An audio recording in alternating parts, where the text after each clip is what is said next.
Se ve perfecto también. Bueno, muchas gracias, Sol. Arrancamos entonces con la capacitación. Dale. Bien, bueno, como Sol les comentaba, en el día de hoy vamos a hablar de seguridad en máquinas. Eh, es- este es un tema bastante específico, ¿no? No tan masivo, por lo cual vamos a hacer una capacitación eh, más breve y a modo introductorio, para empezar a conocer un poco de esta solución, de este tema, de esta familia de productos. Vamos a hablar de alguna introducción normativa y obviamente contarles de qué se trata y de qué productos tenemos en esta familia. Pero bueno, sin demasiada profundidad, sino como más general. Bien, bueno, esto es un poco la agenda de lo que vamos a ir viendo. Como les comentaba, vamos a ver una introducción teórica, vamos a ver algunos conceptos generales sobre seguridad en máquinas, reducción de riesgos, niveles de seguridad, las tres normas principales de la seguridad en máquinas, vamos a hablar de XIL y de PL, distintos tipos de arquitectura y obviamente mostrarles el portafolio de soluciones de ABB, de OCAP Safety, con todos los diferentes sensores de entrada, controladores y actuadores. Vamos con introducción teórica. Bueno, acá lo que yo les quiero contar un poco es el espíritu. ¿De qué hablamos cuando hablamos de seguridad en máquinas? Y esto se va a referir siempre a la seguridad de la persona que interactúe con la máquina. Vamos a ver que hay diferentes soluciones, diferentes métodos, diferentes instancias, capas y barreras de seguridad dentro de todo un sistema. Pero siempre el objetivo final va a ser proteger a la persona que tenga alguna interacción con una maquinaria potencialmente peligrosa. Entonces, vamos a ver diferentes sistemas, pero básicamente en lo que son los dispositivos de seguridad, eh, lo dividimos en tres partes. Tenemos sensores de entrada, controladores que analizan información, la procesan y luego ejecutan a través de una lógica, y esa lógica va a ir dirigida hacia los actuadores, hacia el elemento de salida que es un actuador. Entonces siempre tenemos esos tres elementos, alguien, un sensor de campo que da información, por ejemplo, una tarea en la cual participe un brazo robótico, como vemos acá en la imagen. Supongamos que este brazo robótico está realizando determinada tarea y es peligroso que entre en contacto la persona mientras el robot esté en movimiento. Entonces tendríamos que pensar qué hacer para que no se dé esa interacción entre la persona y el brazo robótico. Bueno, una medida bastante simple sería colocar un sensor de puerta. Ese sensor de puerta, mientras la puerta esté cerrada, va, va a indicar al controlador que la puerta está cerrada, por lo tanto el controlador, mediante el elemento de salida actuador, que es el que maneja potencia, le va a dar la orden al robot de que puede funcionar. Pero si se abriera esa puerta porque una persona estaría ingresando, ¿qué va a suceder? Ese sensor de entrada, ese sensor de puerta, va a dar la indicación al controlador que maneja la lógica, le va a dar indicación de puerta abierta. Por lo tanto, ese controlador, a través de la lógica que tiene preprogramada, va a entender que es una condición insegura. Por lo tanto, a través del actuador, del elemento de salida de potencia, que puede ser un contactor de seguridad, por ejemplo, va a ejecutar la maniobra de detener la máquina para preservar la seguridad de la persona que estaría ingresando de ese perímetro potencialmente inseguro. Entonces, siempre vamos a tener esta forma de trabajar. Un elemento de entrada, un controlador que maneja la lógica y ejecuta la acción de que la máquina ande o no ande a través de un elemento actuador de salida, que es el que maneja la potencia del motor, de la máquina que se está moviendo. Luego veremos que hay gran variedad, sobre todo en la parte de entrada, porque la entrada puede ser, bien como dijimos, un sensor de puerta, pero también la entrada puede ser una parada de emergencia, una actuación manual de un elemento que ante una condición insegura alguien voluntariamente decide detener. Bueno, eso también es un elemento de entrada, esa parada de emergencia. O bien podría ser una, una barrera de luz, una barrera óptica, en la cual detecta una intromisión de una persona, ya sea de cuerpo completo, de un brazo, de una pierna, dependiendo de la resolución de la barrera. Eso también es otro elemento de entrada, que va a hacer lo mismo, va a dar señal al elemento controlador, al que maneja la lógica, y este ejecutará la maniobra a través de un actuador de salida. Pero siempre vamos a mantener esa lógica de funcionamiento con los diferentes dispositivos que se pueden utilizar. Entonces, esto como idea general de la seguridad en máquinas que vamos a ver un poco más en detalle. Bueno, acá viene, dentro de esta parte introductoria, hay que hacer un poco de repaso normativo. Entonces, acá lo que explicamos es que hay diferentes tipos o diferentes categorías o clases de normas, ¿no? Hay normas más generales y normas más específicas. Entonces establecemos una primera clasificación en normas del grupo A. ¿Qué son estas normas del grupo A?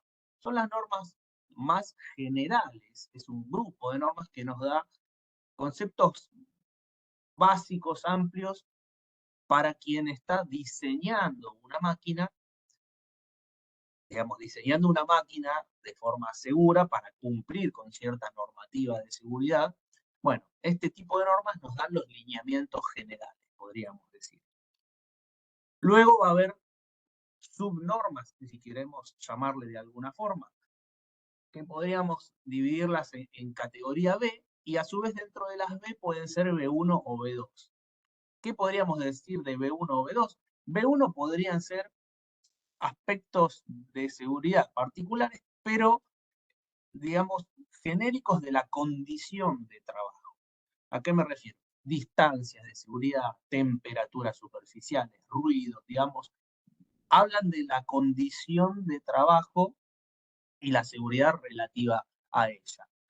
Si vamos a la B2, también habla específicamente de los dispositivos de seguridad, ya enfocado, digamos, no en la condición, sino en el dispositivo que vamos a utilizar para atacar esa condición. Por ejemplo, los comandos bimanuales, dispositivos de enclavamiento, alfombras sensibles a la presión, o los que mencionaba recién, barreras de seguridad, sensores de puerta y demás. Es una norma, habla del equipamiento, y la B2, y la B1 habla de la condición. Y si queremos ir más allá, vamos a ir a un tercer grupo, que es el grupo C, que ya es una norma bien específica, detallando aspectos particulares de alguna máquina específica, de un grupo de máquinas de una tarea determinada. Entonces vamos a tener esos tres niveles de normativa. Dentro de lo que es seguridad de máquinas, hay tres normativas que son las que siempre nos van a regir. Tenemos la ISO 12100, la 13849-1 y la 62061. Estas tres normas se complementan entre sí en cierto modo, teniendo como norma principal la ISO 12100, que habla de seguridad en máquinas, los principios generales para el diseño de la máquina, en donde se hace la evaluación del riesgo y la posterior reducción. Nos da, es un lineamiento general en el proceso de construcción de la máquina, qué riesgos hay que evaluar y tratar de minimizar. Esta es la norma fundamental, ¿no?, de la seguridad de las máquinas, y el objetivo es dar un marco general, una orientación durante el desarrollo de la maquinaria. para que la máquina sea segura. Esto sería como el espíritu de quien está fabricando, ¿no? Quien fabrica una máquina va a basarse en esta norma para cumplir ciertos lineamientos que garanticen que que la máquina sea segura. Esta es la norma madre de seguridad en máquinas. Después, si vamos a las otras dos, son dos caminos, o son análogas en cierto modo. Ahora vamos a ver por qué. 13.849-1. Esta norma se refiere a la seguridad de máquinas, pero específicamente a las partes de mando de la máquina, de los sistemas de seguridad. Y esta norma nos define un concepto que se llama nivel de prestación. Nivel de prestación, que se utiliza la sigla PL, luego se divide en 5 niveles, podríamos decir, donde vamos de PLA hasta PLE.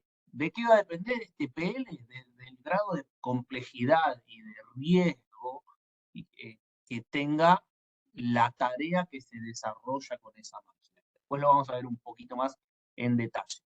Pero, entonces, para dividir la ISO 12100, habla de conceptos generales para el diseño de la máquina, la evaluación de riesgos y reducción de los mismos, y la 13849-1 ya habla más específicamente de las partes de mando de dicha máquina y establece el nivel de prestación P. ¿Qué hace entonces la IEC 62061? Bueno, también habla de seguridad en máquinas y de los sistemas de mando, pero específicamente de la parte eléctrica electrónica, no de aspectos mecánicos de la máquina, ni otros externos que no sean específicamente la parte eléctrica y electrónica de la máquina. Bueno, la IS 62061 define otra clasificación de seguridad que se lo conoce como los niveles SIL, y está dividido en 3, SIL 1, SIL 2 y SIL 3. También habla de qué tan segura es la máquina o el sistema de seguridad que se implementó para hacerla segura. Pero vamos a ver siempre que están conviviendo estas dos normas o tres, digamos, van a ser dos, ¿no? La genérica y una de las otras dos. O trabajamos con la 13849 o con la 62061. Bueno, ¿en qué nos vamos a basar para ver si usamos la clasificación PL o la clasificación SIL? Que es decir, ¿vamos a trabajar con la 13849 o vamos a trabajar con la 72061? Bueno, puede depender de varias cosas, de la experiencia que tenga el usuario o el fabricante de la máquina con una u otra norma, de un pedido específico del cliente, del usuario final, o bien simplemente de la elección de la tecnología que vamos a usar. ¿Por qué? Porque la elección de la tecnología es lo que nos va a orientar si corresponde PL o SIL. ¿Por qué?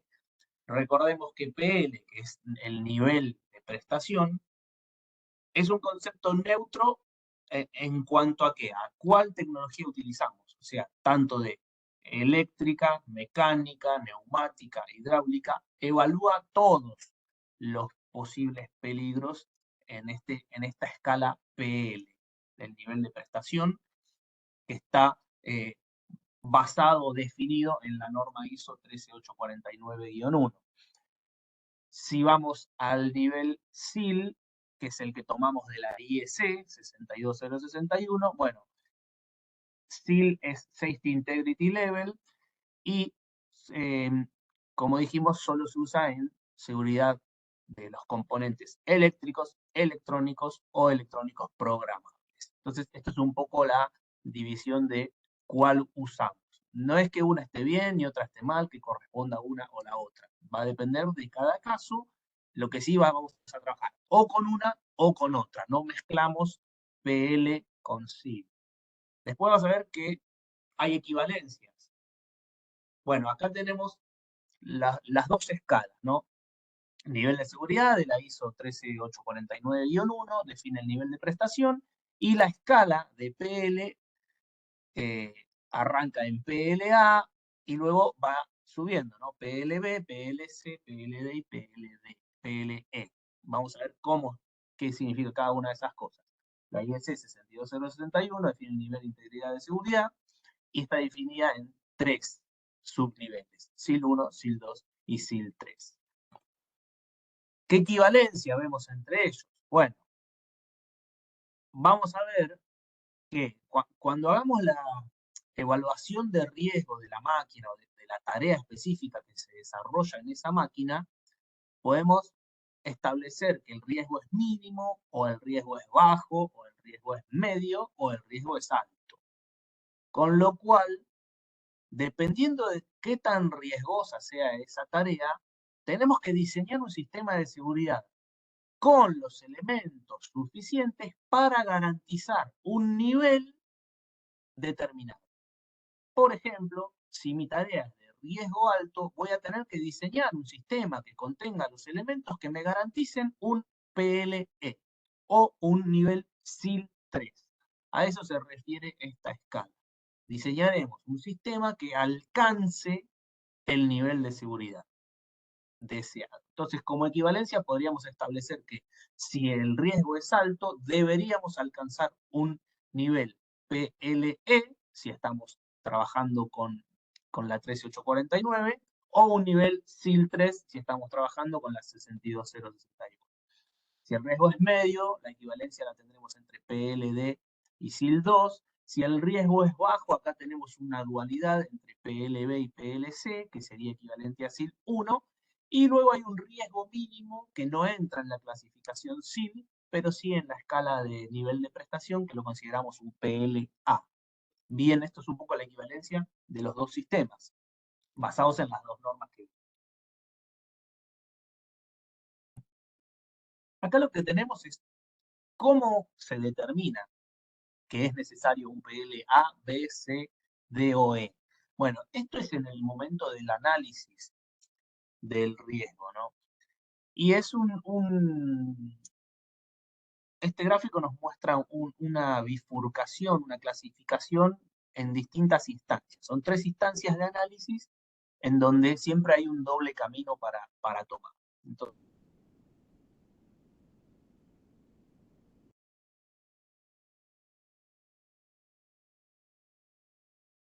este punto de análisis, ¿cuál es su gravedad? ¿A qué se refiere la gravedad? A, si me pasa algo en esta tarea riesgosa, esa situación me puede generar un daño reversible o irreversible. Y eso nos va a determinar si es una gravedad leve o una gravedad grave, ¿no? G1 o G2. Y en función de eso determino por qué camino voy. ¿Qué consideramos leve? Un daño reversible, o sea, un golpe que me puede generar una lesión no permanente, una lesión que se cure rápidamente. Eso sería un gravedad G1, es un daño reversible. Entonces yo vendría por acá. Por el contrario, si fuese no sé, por dar un ejemplo, una guillotina, una máquina que esa tarea riesgosa, el daño posible sería que me corte un brazo. Bueno, eso ya es irreversible. Entonces, tendríamos que tomar este camino de G2. ¿Cuál es el peor de los casos? Que esa tarea riesgosa me pueda generar la muerte. Bueno, obviamente vamos a estar en el camino de G2 si el riesgo sería riesgo de muerte. Y así se va a ir bifurcando por cada instancia. El segundo criterio de análisis es la frecuencia o tiempo de exposición a dicha fuente de riesgo. ¿A qué se refiere con la frecuencia y o la exposición? Es esta tarea riesgosa que yo estoy realizando, ¿la realizo durante mucho tiempo o durante poco tiempo? Digamos, en mi jornada laboral de 8 horas, ¿cuántas horas estoy expuesto a ese peligro? Bueno, si son muchas horas de exposición, va a ser una frecuencia alta. Entonces, vamos a tomar el F2, es una exposición larga. ¿Qué podría ser una exposición larga? Tengo un periodo muy prolongado en el que estoy realizando esa tarea riesgosa.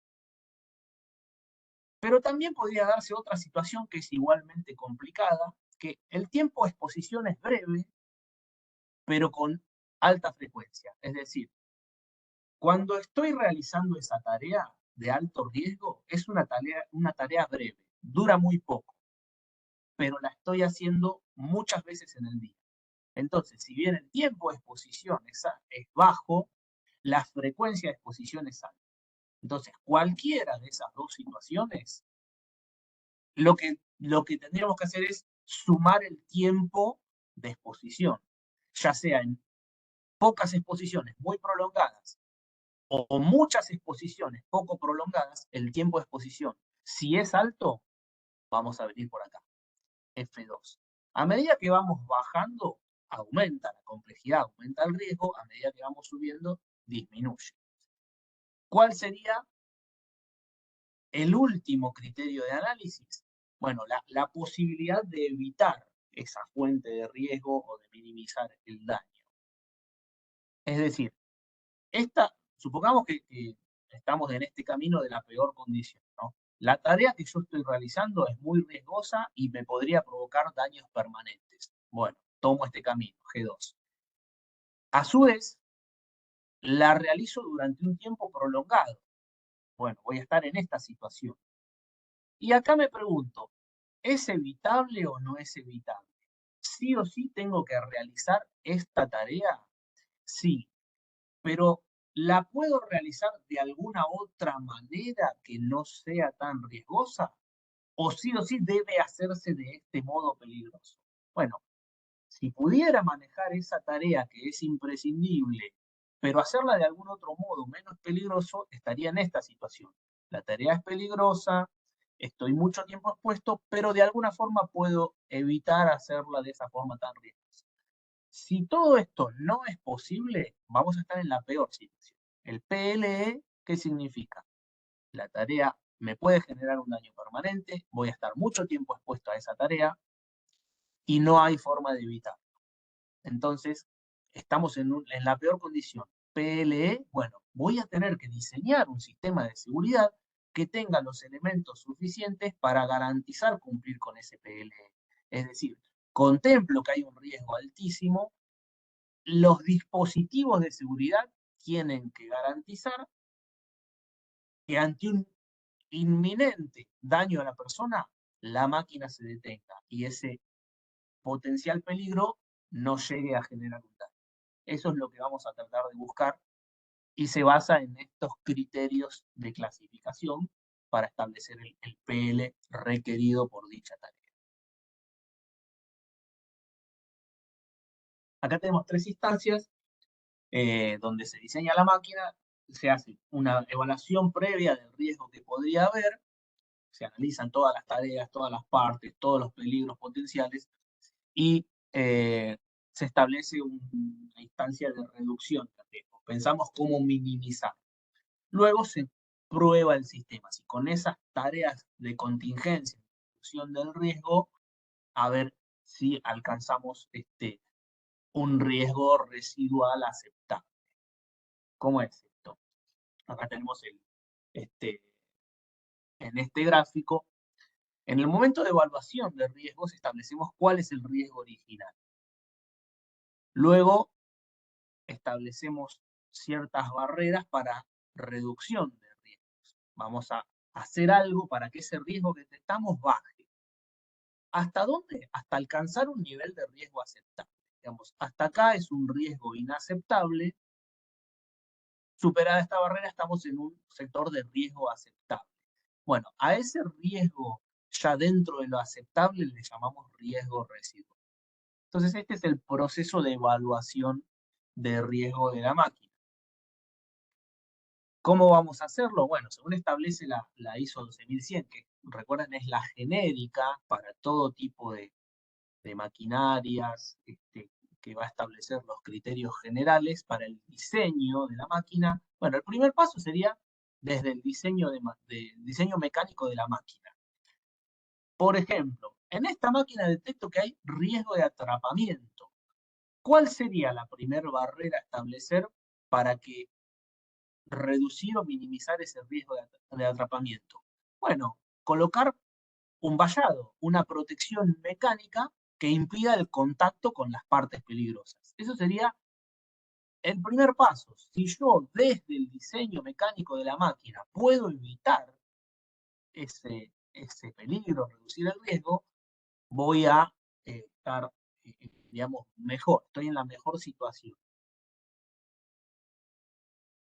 Pero ¿qué pasa? Supongamos que no fue posible reducirlo. Entonces vamos a tener que ir al sistema de control. El sistema de control son estos dispositivos de seguridad que, ¿qué van a hacer? Por ejemplo, que si hay un potencial atrapamiento de un brazo en la máquina, que la máquina se detenga.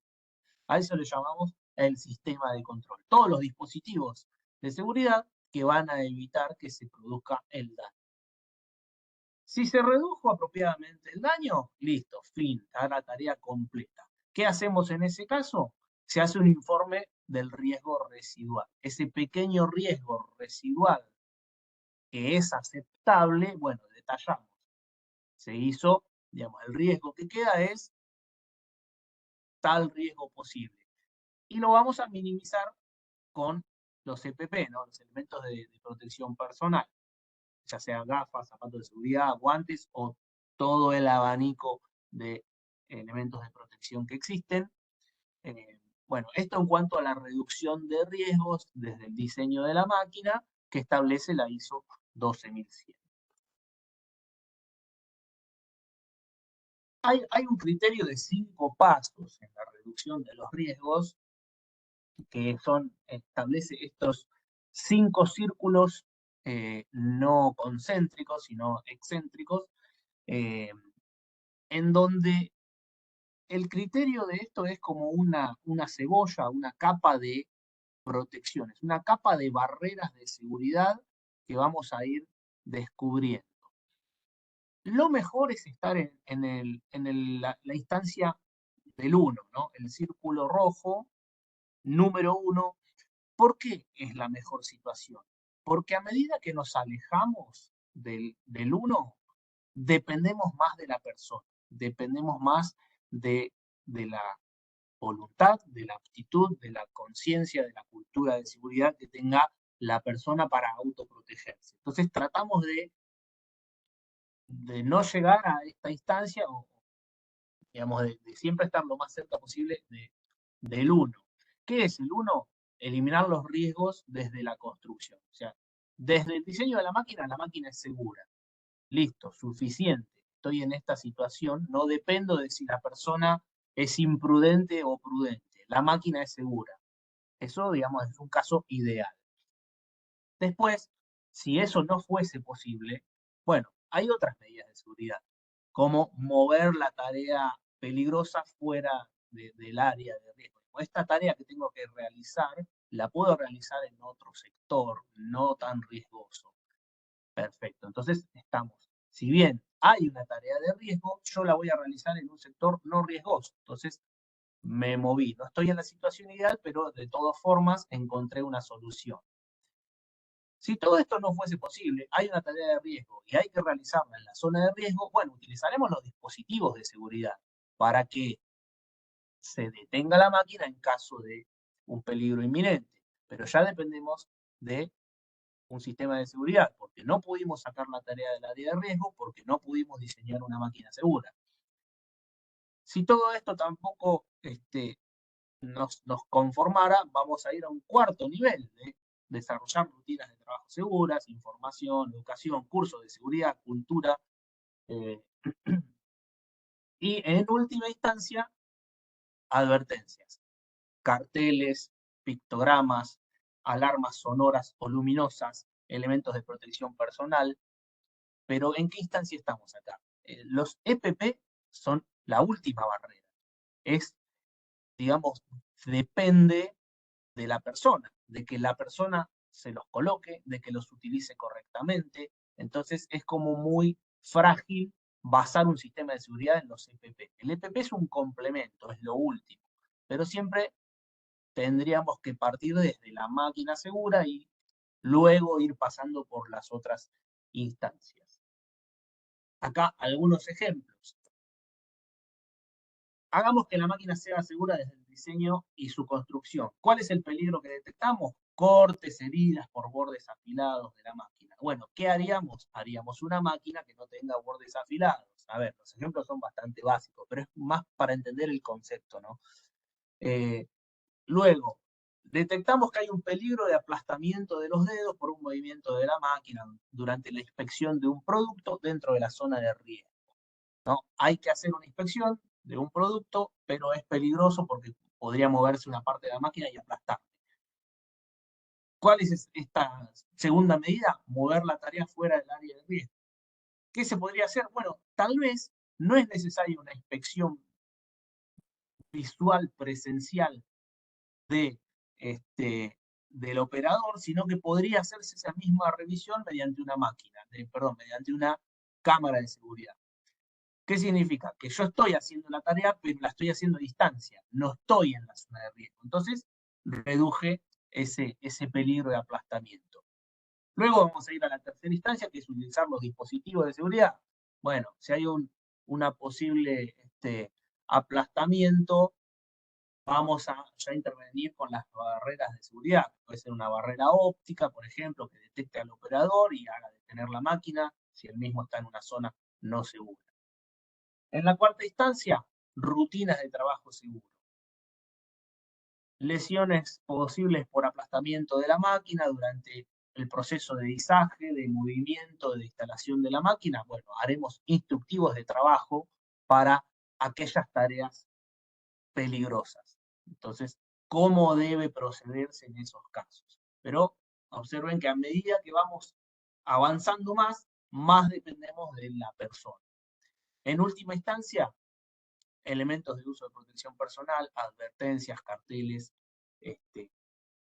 peligro, quemaduras por superficies calientes.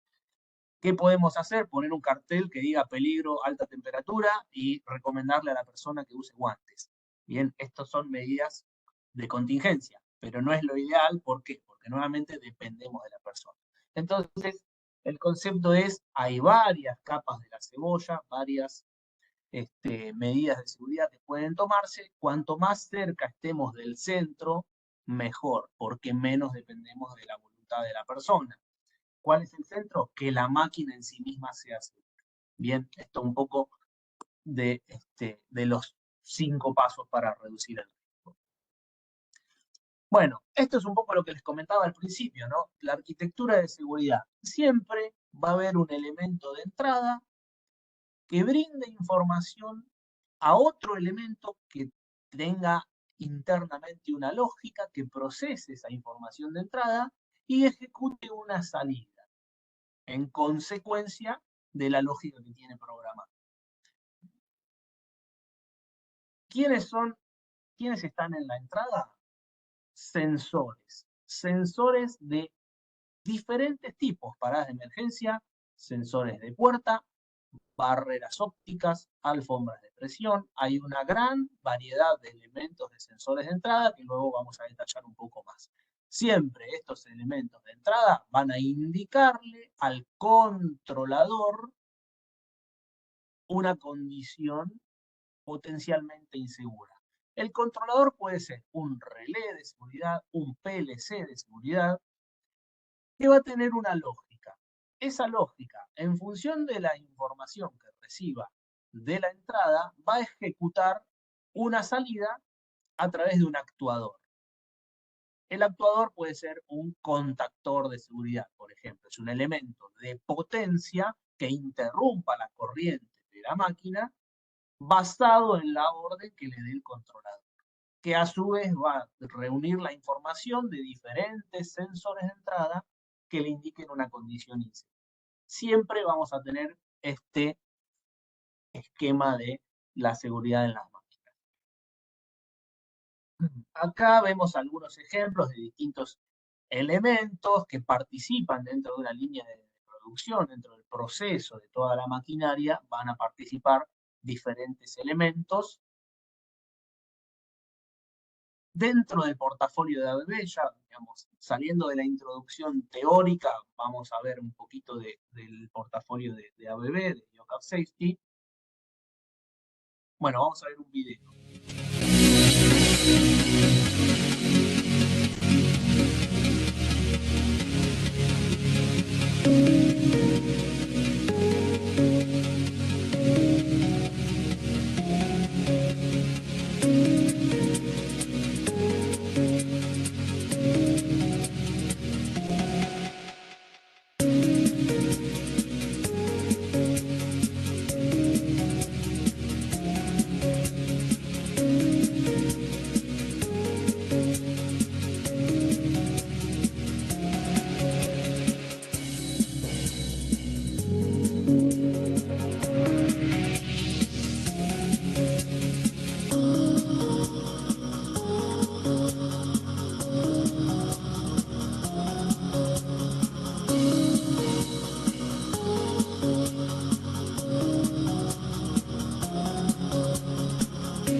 Bueno, es un video introductorio de todos los distintos productos que interactúan en una línea, en una máquina,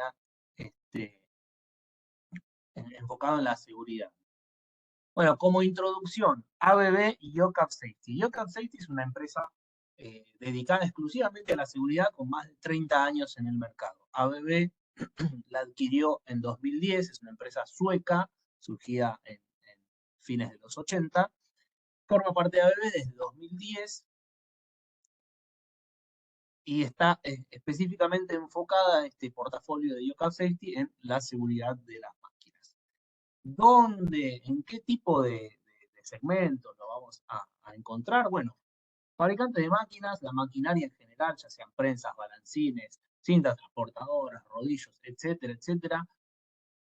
Toda maquinaria puede contener elementos de seguridad. Toda maquinaria que genera algún peligro, obviamente, para el operador, puede tener barreras de seguridad.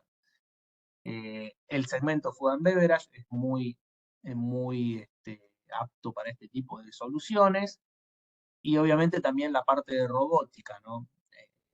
Donde haya robot paletizador, soldador, etcétera, todos los brazos robóticos, bueno, que digamos, estos robots no colaborativos, ¿no? Dentro de ABB tenemos los brazos robóticos tradicionales o bien los colaborativos. Los colaborativos son los que pueden interactuar con personas, como el Yumi, por ejemplo, o los brazos robóticos tradicionales que no están pensados para interactuar con personas. Bueno, en esos casos de brazos robóticos que podrían generar un peligro para la persona, vamos a implementar los sistemas de seguridad correspondientes.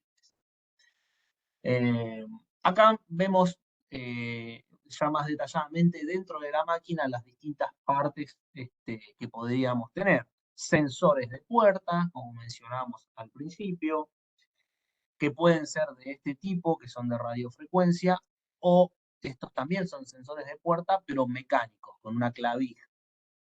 Tenemos SafeBall, que es una especie de pulsador, es un pulsador doble que se presiona con la mano, pero simultáneamente con varios dedos.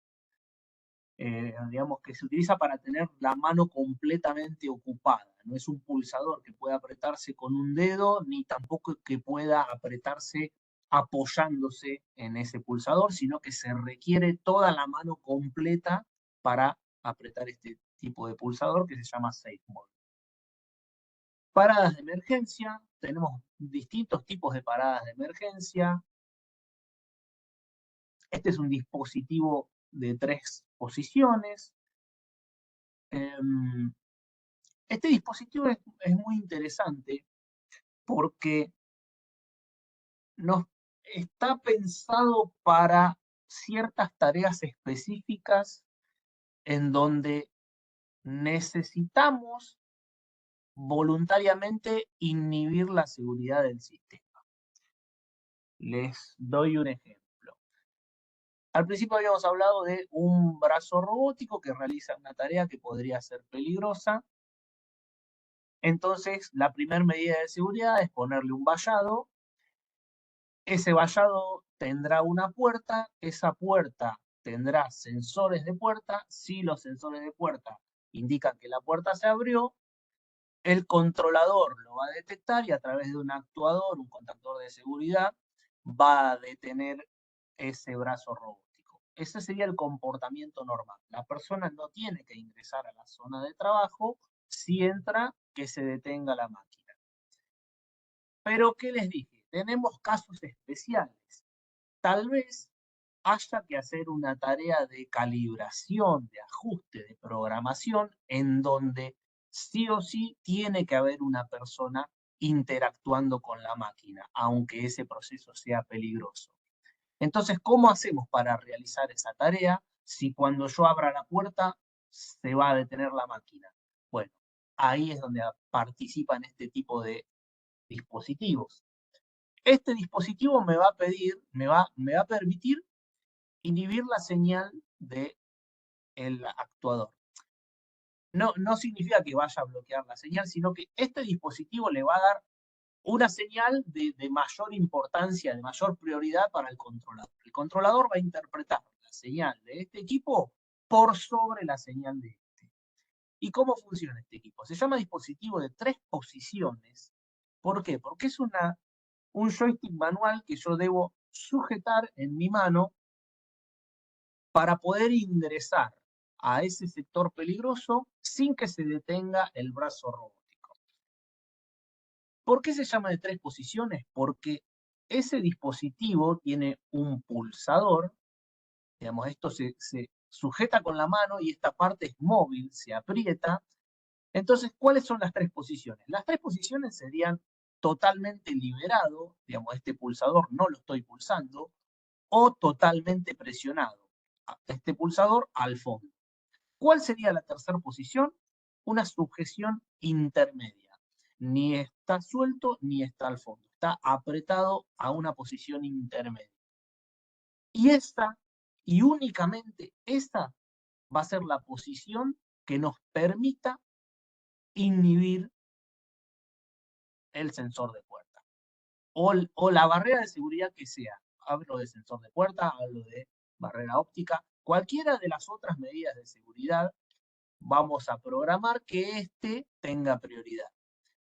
¿Por qué la posición intermedia es la única que vale?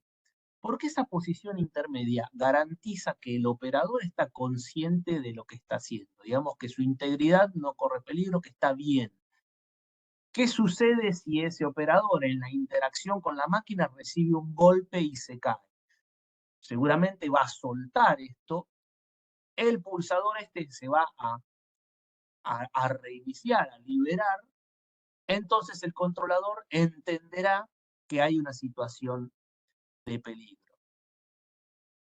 Lo mismo si le sucediera algo al operador que le hiciera presionar a fondo ese pulsador.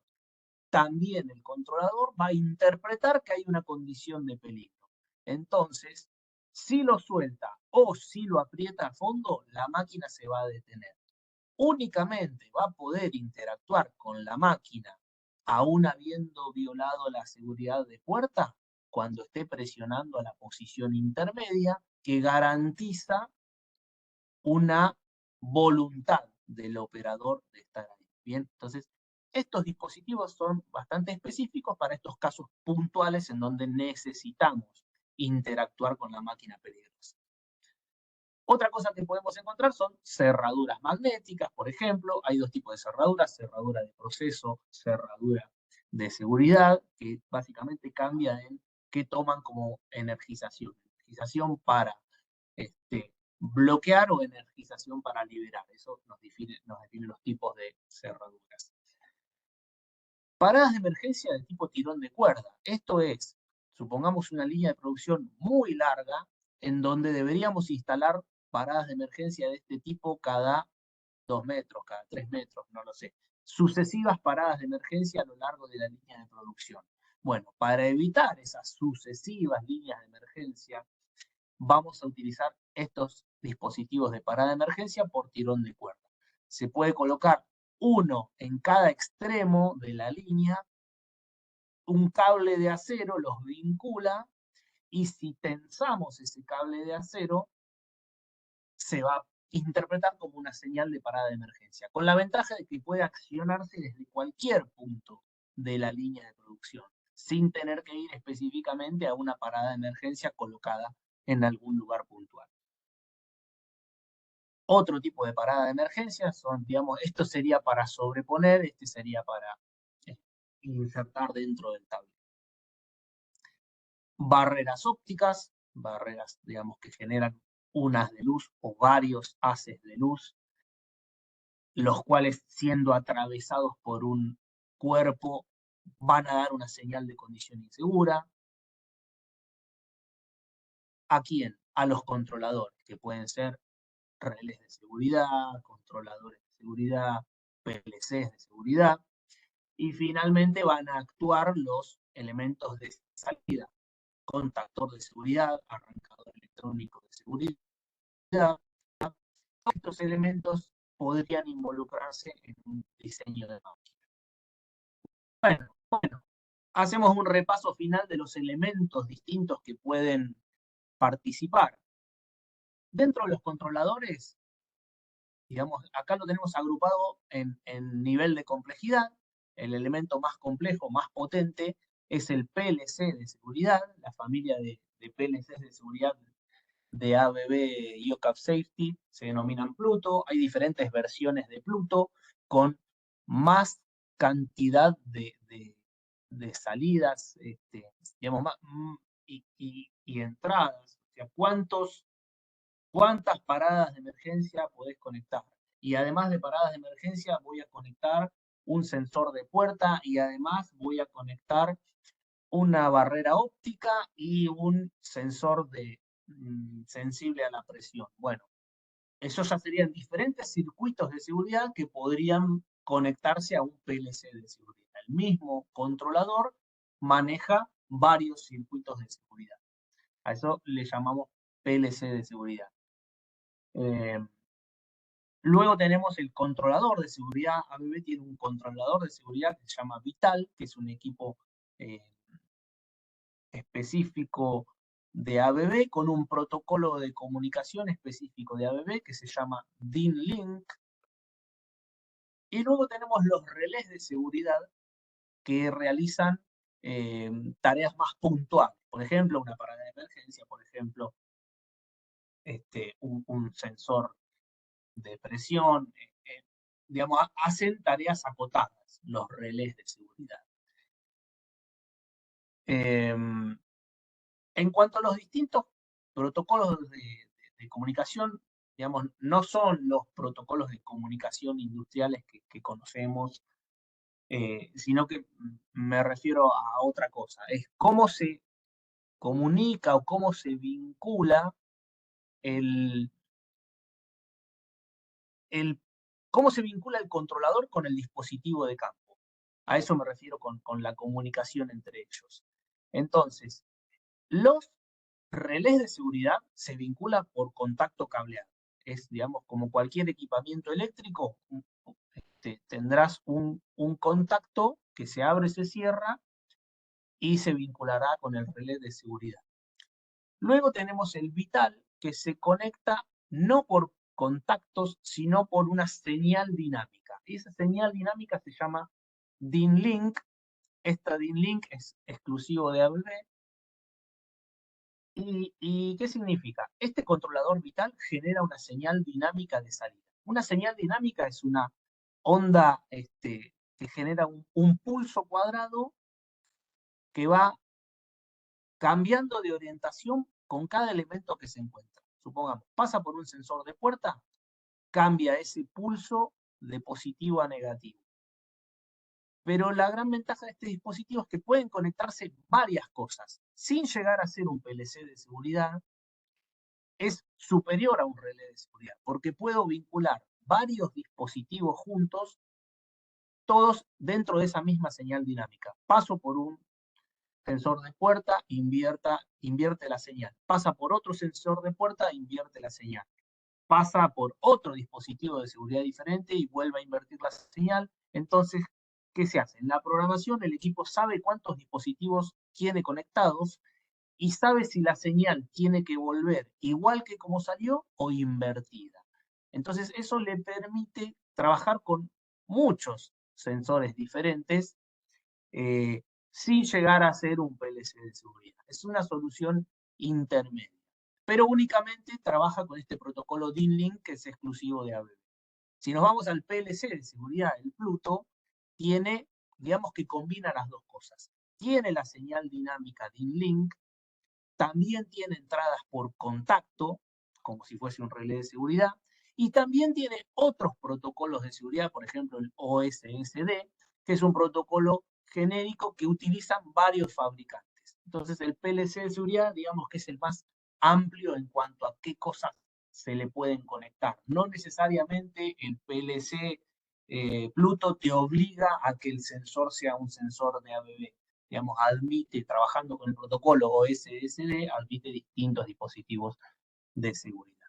Esto en cuanto a los controladores, que son los que reciben las señales de los sensores y mandan ejecutar la tarea final a los actuadores. Después, dentro de los distintos sensores podemos tener las barreras ópticas. Las barreras ópticas de ABB se llaman Orion. Hay Orion 1, Orion 2, Orion 3, dependiendo de sus características. Orion 1 es para cortinas de luz, mientras que Orion 2 y Orion 3 son para haz de luz.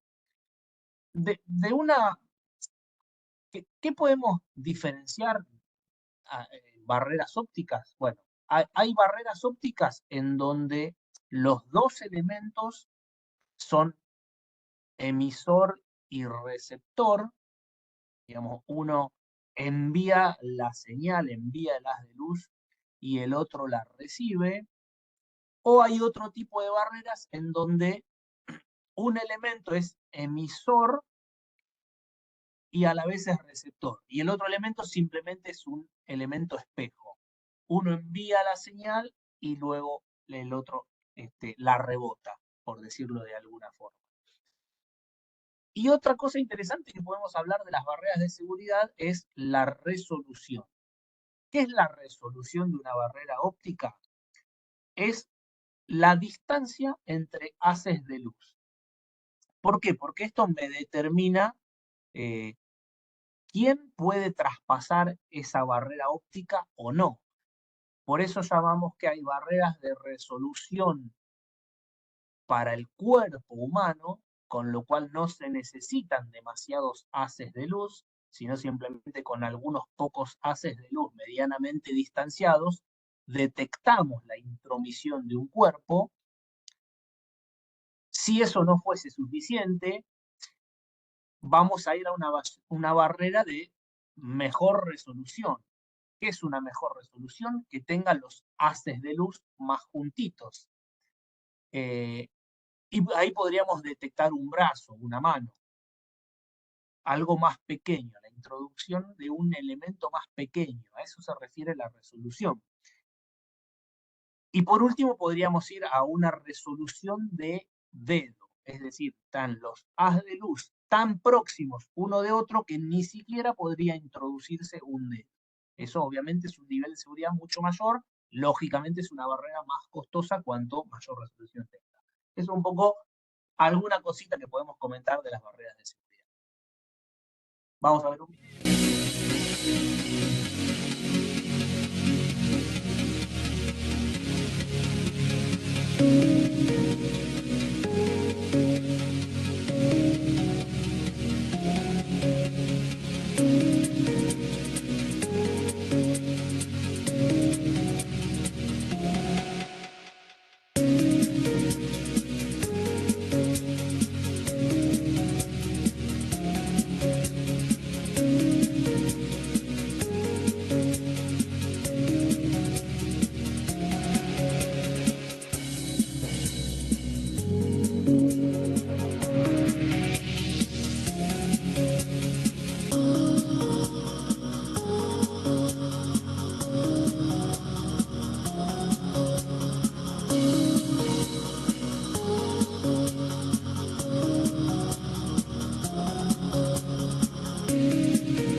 Bien.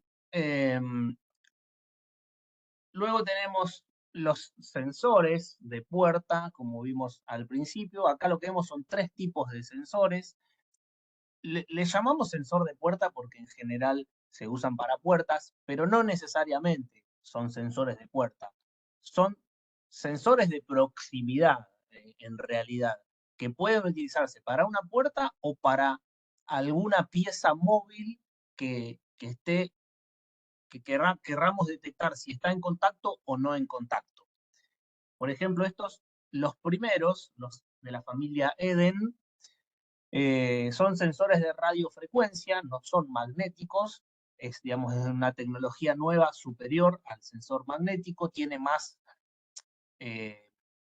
distancia, digamos, no es tan estricta ni la alineación ni la distancia, es mucho más flexible este sensor de radiofrecuencia, incluso pueden trabajar, por ejemplo, a 90 grados uno de otro, no hace falta que estén en un mismo plano ambos, sino que pueden estar dispuestos a 90 grados.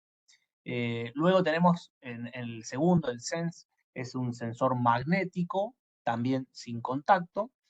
Y por último, el sensor mecánico. Estos son 2 piezas, lo que se ve aquí, el cuerpo del sensor, y esto es le llamamos una llave. Es otra pieza en donde supongamos que digamos, el sensor probablemente esté en el marco de una puerta y la llave esté en la hoja de la puerta. En general esto se usa más que nada en puertas corredizas. Pero bueno, son distintas tecnologías de sensores de puerta o de proximidad, como les comentaba. Luego tenemos las cerraduras magnéticas, que puede ser de la familia Magne o de la familia GK. La Magne es una cerradura de proceso, mientras que la GK es una cerradura de seguridad. Y los dispositivos de mando, bueno, les había comentado, el 6V es este especie de pulsador, pero a su vez es un pulsador doble, es decir, hay que apretar 2 caras de la esfera y la finalidad es tener la mano completamente ocupada, no simplemente pulsar con un dedo, sino tener la mano ocupada. Luego tenemos las estaciones de trabajo, que también le llamamos comando bimanual. Acá tenemos 2 6V vinculadas en una estructura con una protección mecánica para manos, que incorpora también una parada de emergencia.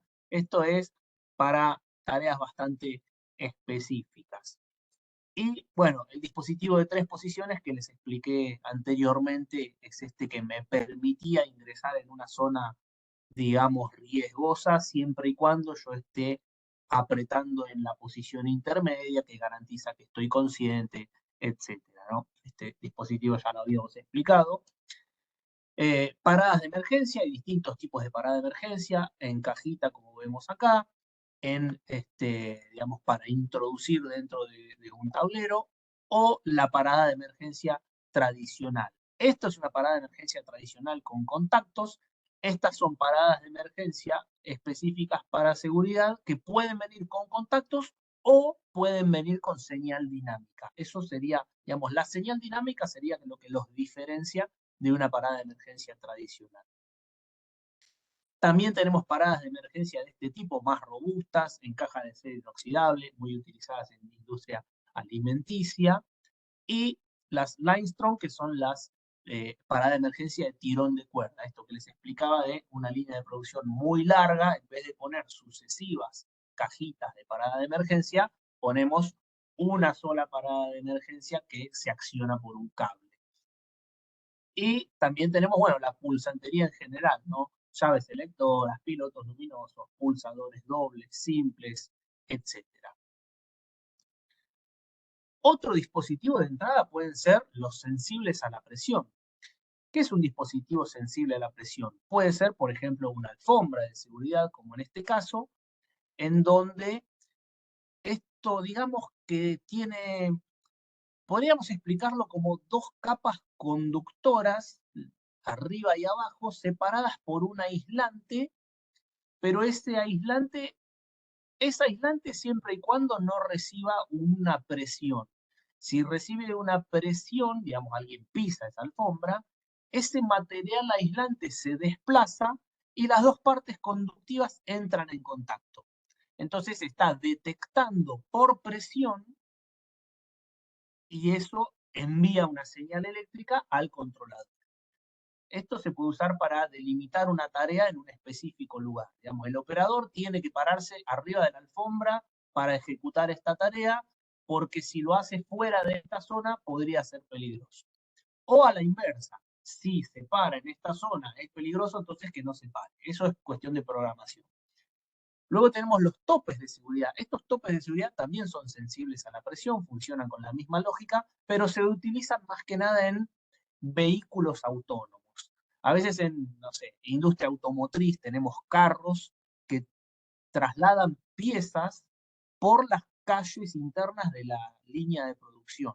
Y son vehículos autónomos, es decir, no hay alguien manejándolos para prestar atención a si se cruza una persona o no.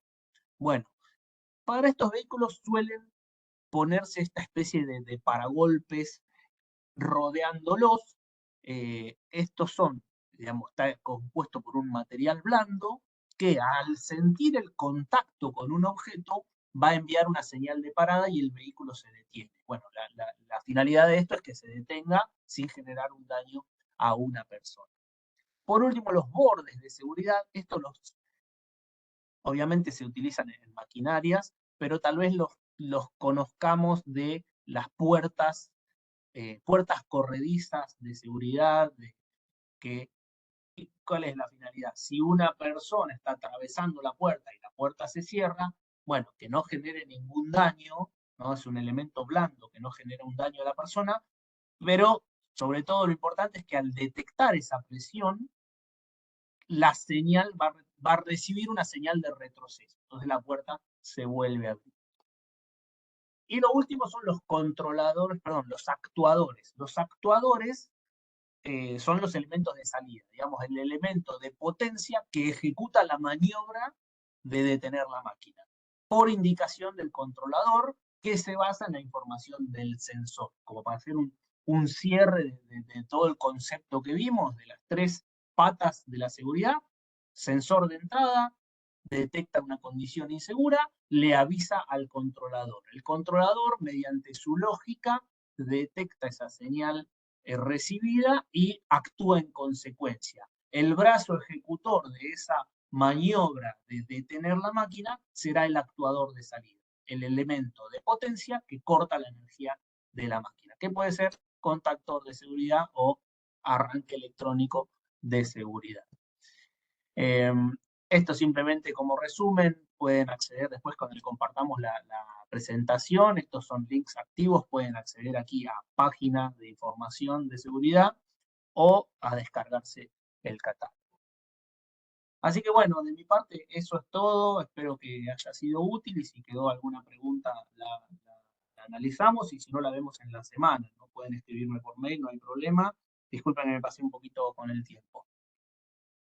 Muy bien, Rafa, no pasa nada con el tiempo. Hay algunas preguntas, como son cortitas, tal vez estaría bueno responderlas.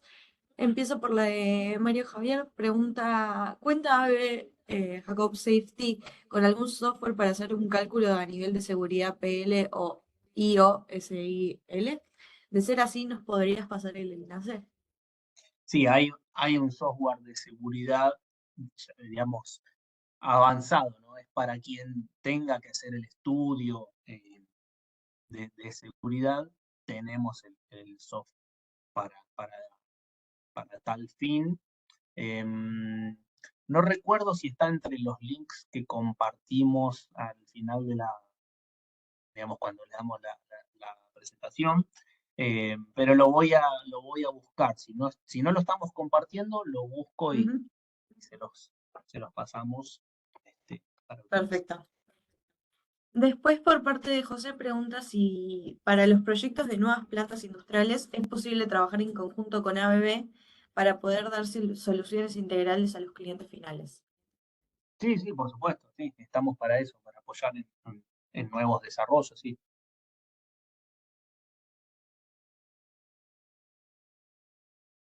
Muy bien, justo se cortó, Rafa, no sé si ¿Seguías Ah, hablando? ¿me cortó mi sonido? No, les Sí, decía perfecto. que sí, que obviamente estamos para eso, para apoyarlos en los nuevos desarrollos de lo que tengan que hacer, sí, cuenta con nosotros.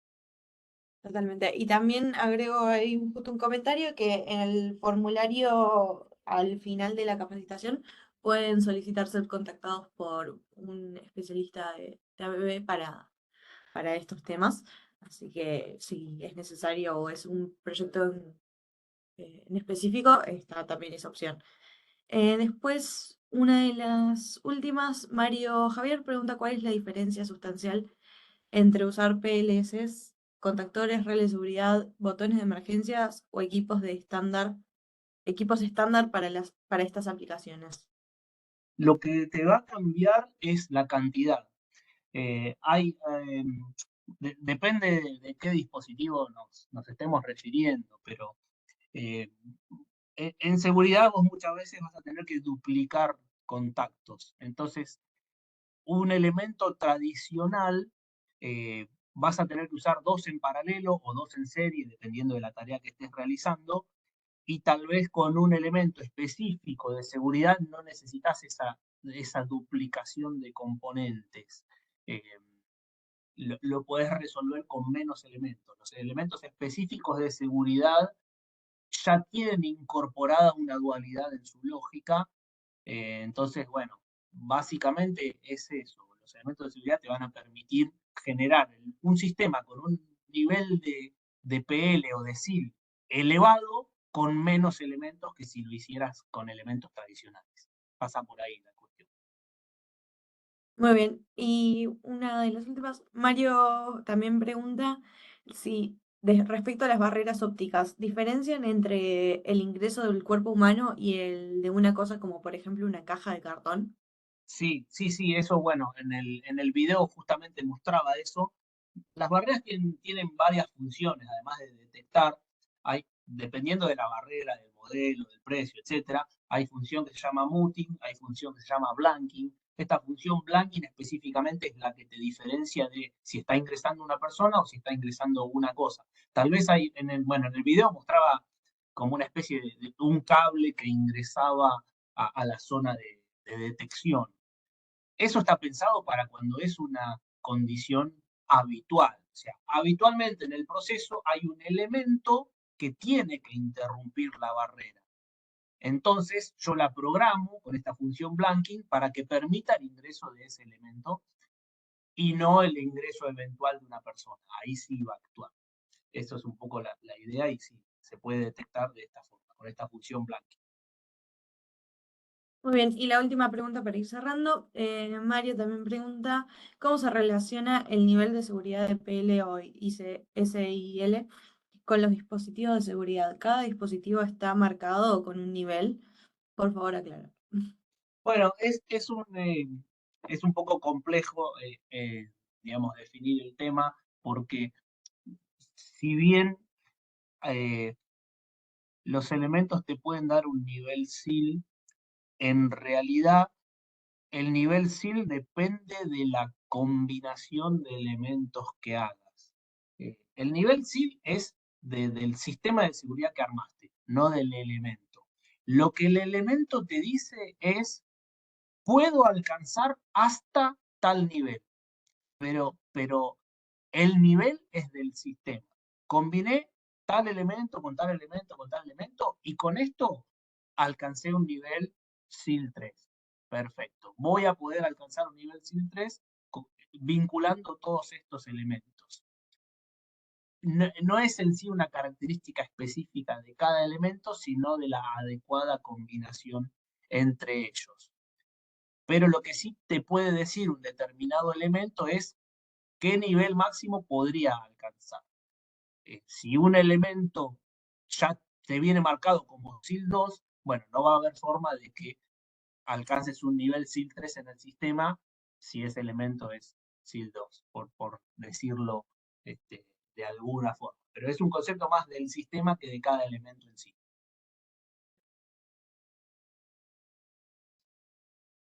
Muy bien, y con eso estaríamos cerrando la capacitación del día de hoy. Vamos, Bueno, les agradezco a todos por por la atención y a vos, Rafa, por la presentación y la disposición.